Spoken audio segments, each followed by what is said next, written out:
धर्म स्नेही प्यारी प्यारी भव्यात्माओं, हम सभी कुंद कुंद स्वामी द्वारा रचित यह रहन सार के माध्यम से भगवान की वाणी को सुन रहे थे। उस जिनवाणी का रसपान कर रहे हैं जिसके रसपान करने से एक ना एक दिन हम जरूर हमारा कल्याण हो जाता है और एक ना एक दिन हम भगवान बन जाते हैं। जो हम चाहते हैं, जिसके लिए हमने मनुष्य पर्याय पाई है, वह हमको एक ना एक दिन वह भावना हमारी पूर्ण होती है। तो बंधुओं, यहाँ पर कुंद कुंद स्वामी द्वारा रचित यह रहन सार में हम देख रहे थे, अभी बहुत सुंदर वर्णन चल रहा है कि अगर हम निर्माल का खाते हैं तो हमको कहाँ कहाँ किस किस गति में किस किस प्रकार के कष्ट भोगना पड़ते हैं, इतना हम समझ चुके थे।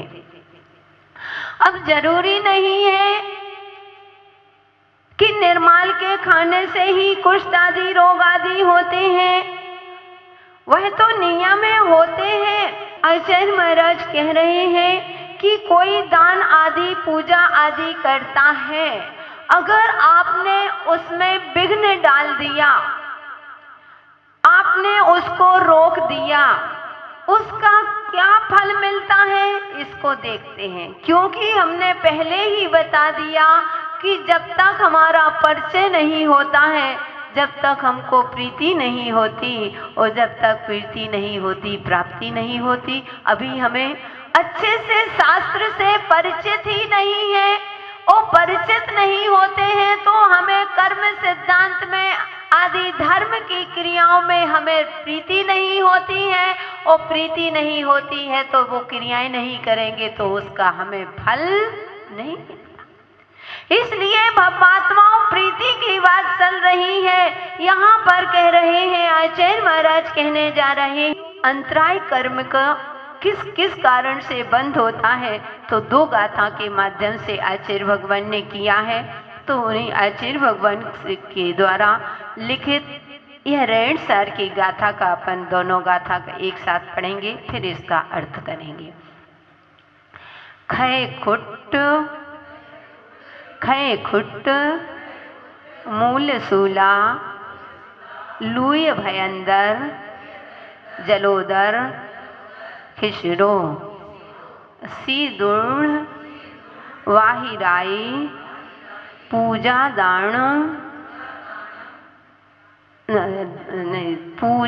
दानांतराय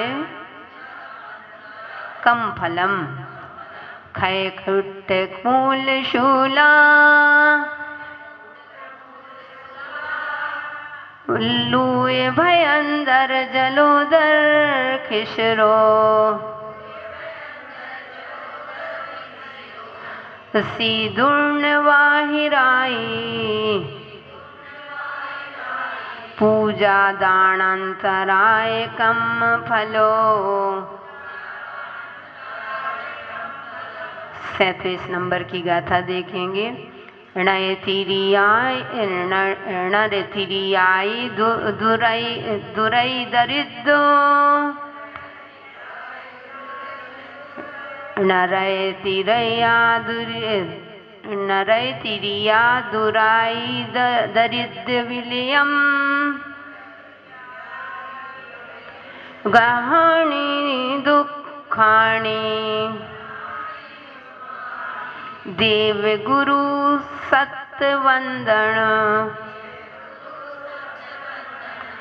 सुय भे सज्ज दान विघ्न फलम।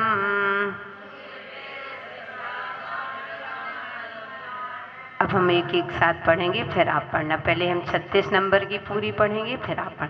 खय खुट्ट मूल शूला, लूय भयंदर जलोदर खिसरो, सीदुर्ण वाहिराई पूजा दानांतराय कम फलम।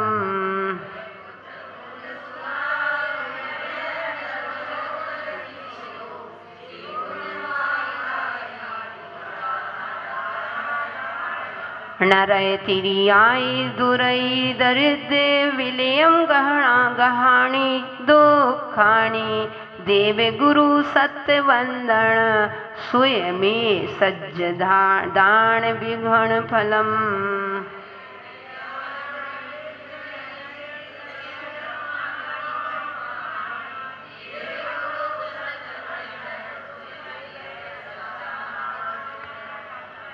धर्म स्नेही भव्यात्माओं, यहाँ पर आचार्य महाराज क्षय रोग यानी क्षय रोग यानी टीबी, कुष्ठ यानी कुष्ठ रोग, मूल यानी मूल व्याधि, शूला यानी शूल, लूई यानी लूता यानी एक वातिक रोग अथवा मकड़ी का फरना, भयंदर यानी भगंदर, जलोदर यानी जलोदर, खिसरो यानी नेत्र रोग और सिर का रोग, सिदुण वाहिराई, शीत और उष्ण व्याधि आदि, सन्निपात आदि, ये सब किसके प्रभाव से होते हैं, किसकी विघ्न डालने से होते हैं? कहते पूजा दानांतराय कंफलम, यानी पूजा दान आदि में अंतराय डालने का कर्म का फल है।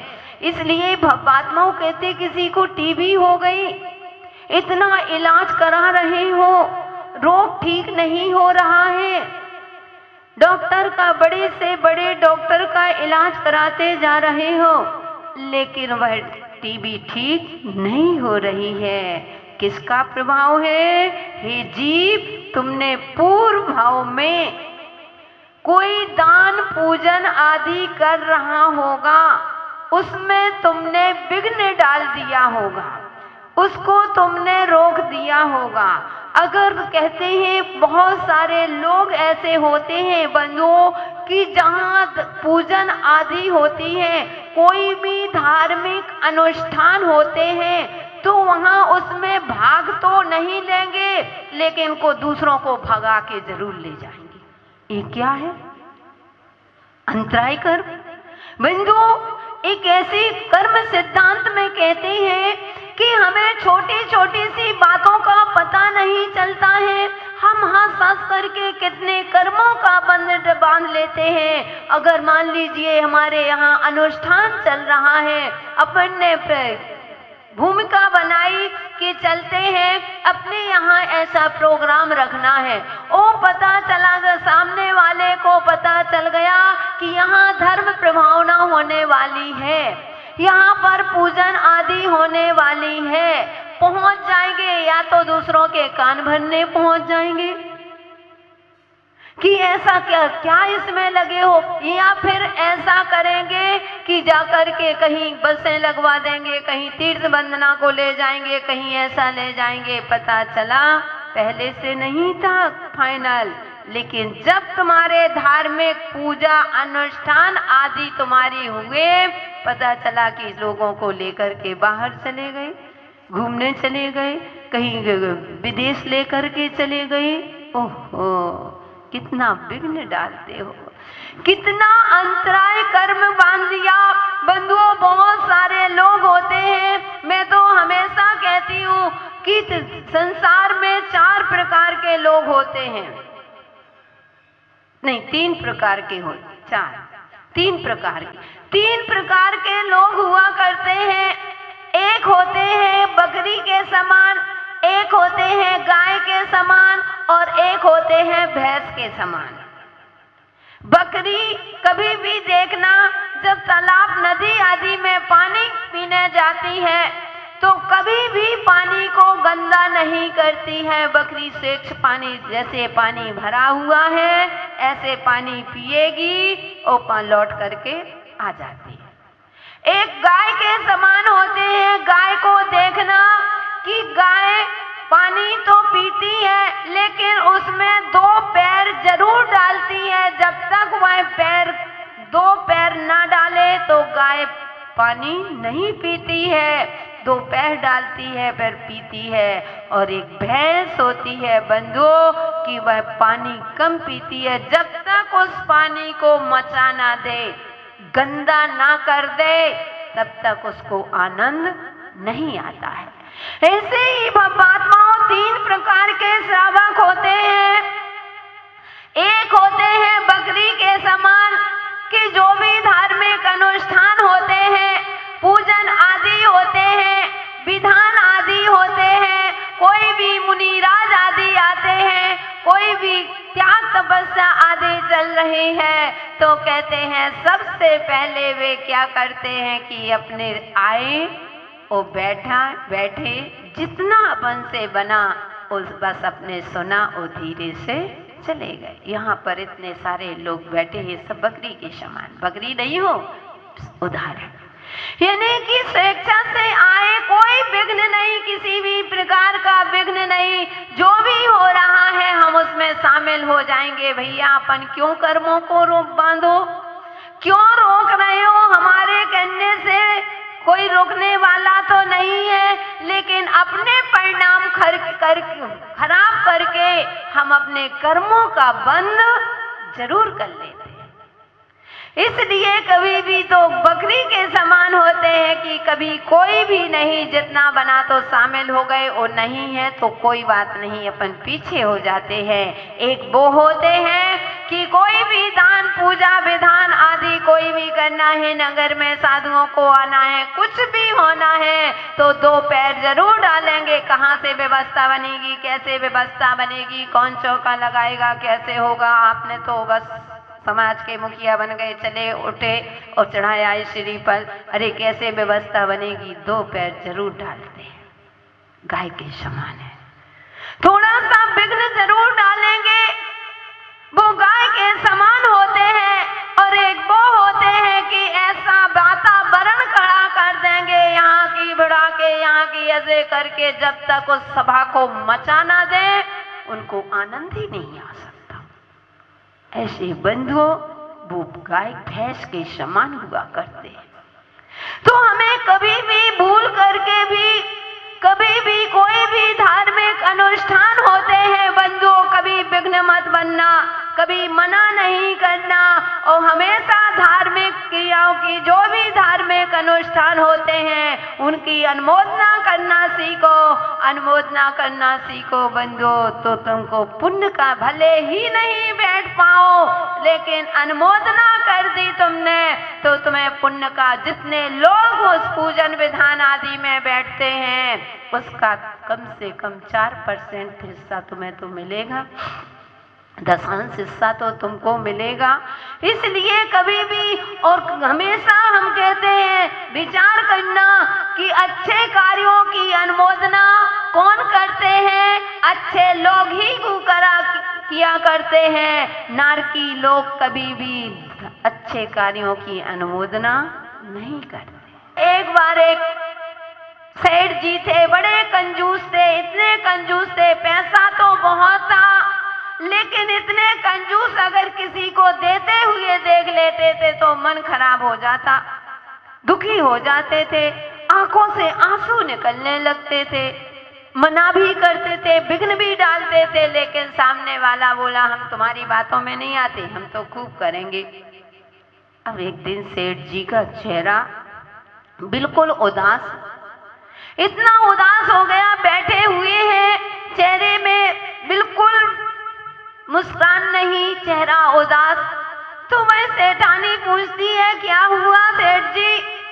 सेठानी पूछे सूम से काहे मदन मनीन, ओ का तुमरो कछु गिर गयो का काहू को दीन, कि तुम्हारा कुछ गिर गया है कि तुमने किसी को दे दिया है, तुम्हारा मन क्यों खराब है? तो वह सेठ कहता है ना मेरो कछु गिर गयो ना काहू को दीन, देवत देखो और सो तासो मदन मलिन, कि दूसरों को देते हुए देख लिया तो मेरा मन खिन्न हो गया है। तुमको तो खुशी मनाना चाहिए, अच्छे कार्यों दे बो रहा है, तुम्हारा मन खराब हो गया। अगर सबल होते तो रोक भी सकते थे, लेकिन निर्बल हो चलना तो कुछ है नहीं है, लेकिन मन खराब कर लिया। जब देखो जब विधान ही चलते रहते हैं, जब देखो जब मंदिर में तो जाओ तो बस दाने के लिए कहते रहते हैं, मंदिर के लिए बस एक आर और कुछ काम ही नहीं रह गया। अरे तो मंदिर में क्या होगा, तुम्हारा ही तो अच्छा हो रहा है। जितना तुम सदुपयोग कम से कम, जब तक मंदिर में आधा घंटे पौन घंटे तुम मंदिर में बैठे हो, तुम्हें पुण्य की बरगड़ाएं तो मिल रही हैं। इतने समय तक पाप से तो बच गए। 1 घंटे के लिए आप प्रवचन में बैठे हो, 1 घंटे के लिए भगवान का अभिषेक पूजन आदि 2 घंटे लग गए। हे जीव, घर में जाना है तो उसी पाप में लग जाना है। कम से कम 2 घंटे तो हमने स्वयं की कमाई कर ली ना। इसलिए कभी भी विघ्न नहीं बनना चाहिए। एक बार अकबर ने बीरबल से पूछा था कि बीरबल, ये बताओ कि मेरे हाथ में सब जगह रोम है, लेकिन गदेली में रोम, हथेली में रोम क्यों नहीं है? तो उन्होंने कहा था कि हे राजन, आपने इतना दान दिया, इतना दिया, इतना दिया कि देते देते आपके हाथों के रोम झड़ चुके हैं। बोले ठीक। बोले ये बताओ कि तो सांप तुम्हारे हाथ में क्यों नहीं है? तो उसने कहा कि हे राजन, आपने इतना दिया कि देते देते आपके हाथ के बाल झड़ गए, रोम झड़ गए, और मैंने इतना लिया कि लेते लेते मेरे रोम झड़ गए। तो उसने कहा तो अन्य पब्लिक के हाथ में क्यों नहीं है? बोले इनके इसलिए नहीं है राजन कि आपने दिया तो देते देते झड़ गए, और हमने लिया तो लेते लेते झड़ गए, और इन लोगों को कुछ नहीं मिला तो हाथ मलते मलते इनका जीवन चला। तो बंधु, यही स्थिति, इसलिए भवभात्माओं आचार्य महाराज कह रहे हैं, कौन कौन से ऐसे विघ्न भी आते हैं